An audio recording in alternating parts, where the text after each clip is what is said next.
Jacob got up, took his 2 wives, his 2 maidservants, and his 11 sons, and crossed the ford of the Jabbok.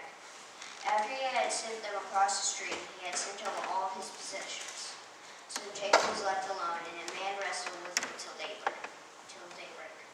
When the man saw he could not overpower him, he touched the socket of Jacob's hip, so that him was wrenched as he wrestled with the man. Then the man said, "Let me go, for it is daybreak." But Jacob replied, "I will not let you go unless you bless me." The man asked him, "What is your name?" "Jacob," he answered. Then the man said, "Your name will no longer be Jacob, but Israel, because you have struggled with God and with men and have overcome." Jacob said, "Please tell me your name." But he replied, "Why do you ask my name?" Then he blessed him there. So Jacob called the place Peniel, saying, "It is because I saw God face to face, and yet my life was spared." The sun rose above him and passed Peniel, and he was limping because of his hip. Therefore, to this day, Israelites do not eat the tendon attached to the socket of the hip, because the socket of Jacob's hip was touched near the tendon. The word of God for the people of God. Thanks be to God.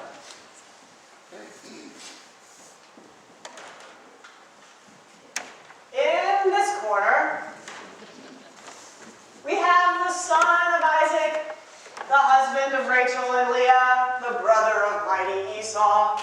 He spent his childhood indoors with his mom, but he spent the last 20 years training in hard labor with his father-in-law Laban. Let's give it up for Jacob. And in this corner, a mysterious stranger appearing out of nowhere, who will soon be revealed to be none other than the great Almighty. Who are you going to put your money on that? But the funny thing is, it was kind of a tie. So Jacob's on the move in this story. He starts out on the run from his father-in-law Laban, ends up at more of a relaxed pace once they make a peace, but he still is anxious because he's on his way home, and at home will be Esau. Do you remember how things were left with Esau? The whole stole dad's final blessing incident? And the last we saw Esau, big, red, hairy Esau, he was in a literal murderous rage. So Jacob's a little nervous about going back home. He sends a message ahead to Esau. "Hey brother, looking forward to seeing you again. Things have gone well for me. Got a lot of animals and peoples with me. Really hope things will be good between us." No word back from Esau, but we do hear that Esau is coming with 400 men. Yikes. So it doesn't sound very good. Jacob decides to go to God in prayer. "Hi God, it's me, Jacob, and first, just want to thank you for everything you've done. Really have blessed me a lot. I headed to Laban's with literally just a stick in my hand, and now look at everything you've given me. Really appreciate that. But God, you're the one who told me to go home, and I'm pretty sure Esau's on his way here to kill us all, so if you could help us out, that would be really good." Now, Jacob's not one to sit back and wait until God takes action. So he implements what I can only describe as Operation Butter Up right away. He sends wave upon wave of gifts ahead of him. 220 goats, 220 ewes, 30 camels. Here they come, wave after wave, each one with the message, "These belong to Jacob, but now they're yours." So what do you think? Is it enough gift giving to calm Esau's anger after all these years? When the night comes, Jacob has sent on his wives, his family, and he's left alone. I don't know quite why he does this, but maybe he's anxious. Maybe he's worried. Maybe he sends them on so he can spend a fitful whole night by himself, camped out by the river, worrying over what's going to happen when he meets Esau. And that's when the stranger shows up. And they wrestle all night long until the stranger takes a shot at David's hip, or at Jacob's hip. Now, you may already just assume this, but I don't have any professional wrestling experience. Never wrestled on a team before, but thankfully in our congregation we have a collective wealth. And so Mookie was a wrestler, high school. Any more than high school, Mookie? High school wrestler. I'm going to say all-star high school wrestler. Is that fair? Yeah, he says.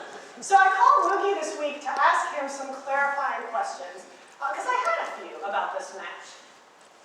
First of all is the fact that it lasts all night long. That sounded pretty exhausting to me. So I asked Mookie what's the longest a match would usually last, and he said about 6 minutes. It's a far cry from all night long, right? But he said that he had played, no big deal, Mookie has played whole football games before with never once sitting on the bench, and 6 minutes of wrestling is way harder than playing a whole football game. So a whole night of wrestling would be really exhausting, right, Mookie? Yes. Okay, so we know this much. Then I was curious about the cheap shot.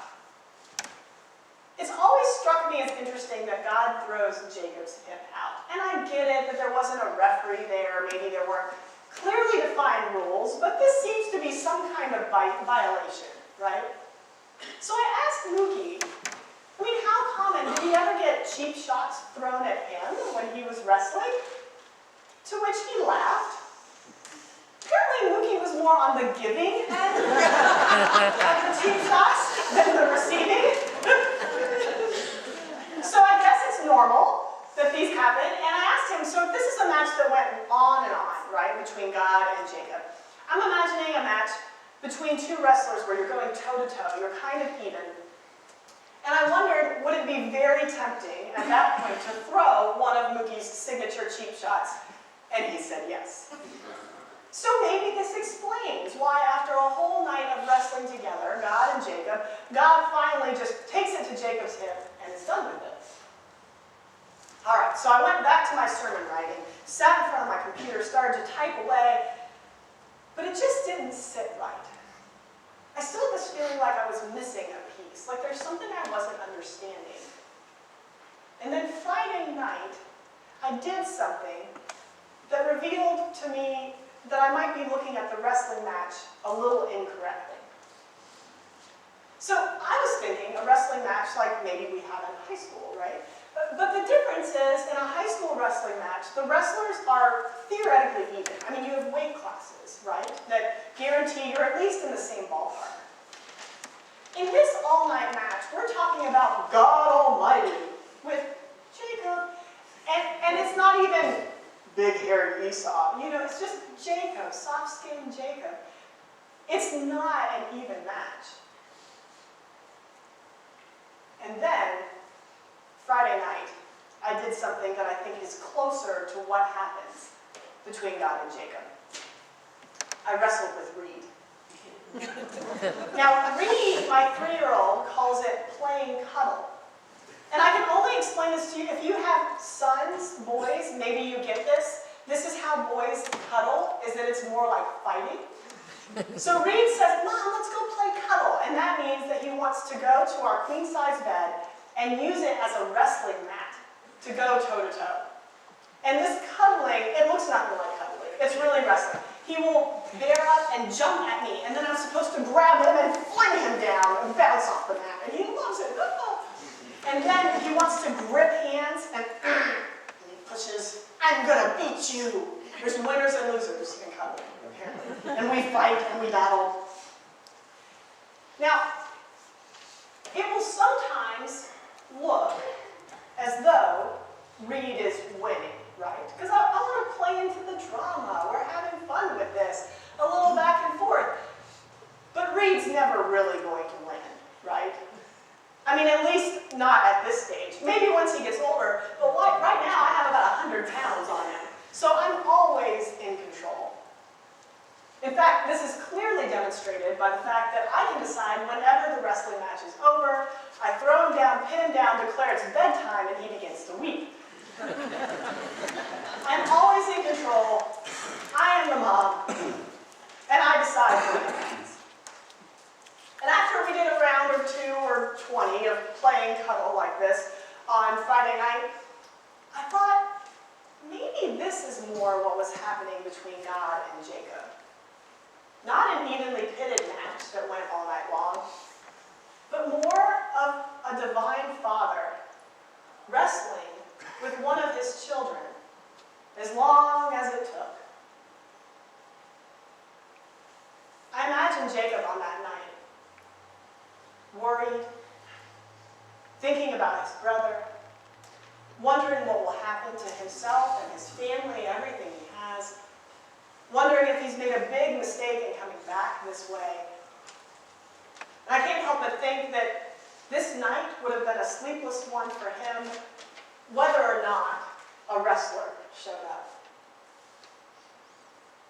Because I've spent sleepless nights like that, worrying over something. Have you? And it feels like a mental wrestling. This worrying over some friend or family member, over a decision I've made or haven't made or might make, over something in the future that I can't control. I start to worry and I start to wrestle with it. And sometimes the wrestling lasts. It's a long match. Now sometimes it goes quickly. It's some small worry. And I'm able to take it to God in prayer, and it lifts off my soul. And usually this involves the serenity prayer. Y'all ever heard of the serenity prayer? It was written by a theologian named Reinhold Niebuhr, who was active back in the 20s. And I want us to pray it together. Maybe you'll repeat after me. We can say it out loud. If you don't know it, it's a really useful one to pray. So repeat after me. God, grant me the serenity. God, grant me the serenity. To accept the things I cannot change. To accept the things I cannot change. Courage to change the things I can. Courage to change the things I can. And wisdom to know the difference. And wisdom to know the difference. Let's do it one more time, because I think this will serve you well in the future if you've not heard it before. God, grant me the serenity to accept the things I cannot change. God, grant me the serenity to accept the things I cannot change. Courage to change the things I can. Courage to change the things I can. And wisdom to know the difference. And wisdom to know the difference. So, the great truth contained in this prayer is that if there's something we can't change, then we need to just develop peace about it. There's nothing to do. Give it into God's hands and let it go. If it's something that we can change, then do that thing. Do whatever it takes to change it and be done with it. And so often I come to God with some small worry, but the serenity prayer helps me right away to recognize which category it fits in and move on. But sometimes I lack the wisdom to know the difference. You ever felt this way? There's some worry that gets a grip on me and I cannot figure it out. I can't see what change I could make in this, but I have this sneaking suspicion that maybe I could make a difference. And I keep rearranging the puzzle pieces mentally to try and see how they might fit or what's missing. I keep trying to look at the situation differently. Is there something I could say, something I could do? How could I solve this problem? And it is exhausting. It's not a literal wrestling match, but it is every bit as exhausting and draining. In fact, sometimes I'll think about it, worry about it so much, that I start chastising myself. Mary, stop thinking about it. Just let it go. But I can't let it go. And thinking about Jacob's story this week makes me wonder if on the other side of my wrestling is God, patiently participating in it with me, as as long as I need to wrestle at it, as long as it takes. Until eventually I reach a point where I am so weak in my mind and my soul that I'm on the brink of actually giving over to God and whatever God wants. And at this point, usually half-heartedly still throwing punches at God. God, please, just give me what I want. Mary, aren't you ready to let this go yet? We've been at this a long time. God, please, if you would just do exactly what I want. Mary, you are not the boss of me. I hate that part. God, but I just don't want to wrestle with this anymore. Then don't. And then, sometimes then, there's a new peace that comes into my soul. A realization that I do need to let this go and turn it into God's divine hands. Or sometimes, there's a new piece of the puzzle, something I hadn't seen before, a light bulb that clicks, and I realize I can be part of the change on this. I can do something. And in that moment, like Jacob, I feel strangely blessed. Not just because of the outcome, but sometimes there's nothing particularly radical about it. But the act of wrestling with God itself draws me close in to God's care and God's trust. And I think that was true for Jacob too.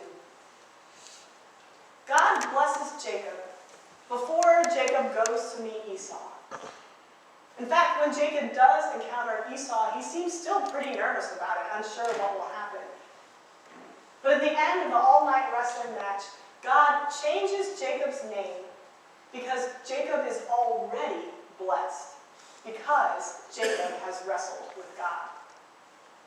And that drawing close to God through the wrestling, that makes Jacob blessed. This is true for us, too. Not literally, no strangers showing up to meet us. But when we go to God with some worry, some concern, some problem, and we can't figure it out, and it doesn't end as quick as we want it to, maybe God is wrestling with it with us and drawing us close to God through that wrestling. And I really know this to be true because I do it every week in order to get to this point right here. On Monday morning, when I start reading a scripture passage seriously for the first time, all the way through to right here, I wrestle. Wrestle with what in the world does God want to say out of this? And my hope is that that process ends by 5 o'clock on Thursday afternoon so that I can enjoy my Friday and my day off. But it is not over until God decides that it's over.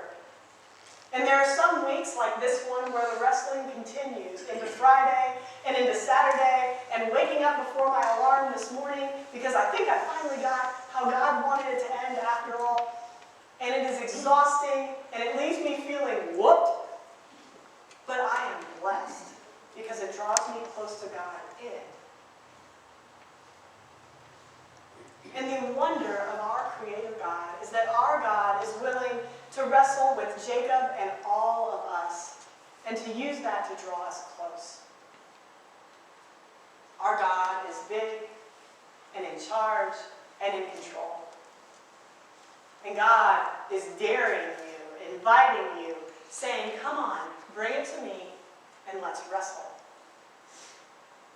Do you dare? Will you wrestle with God?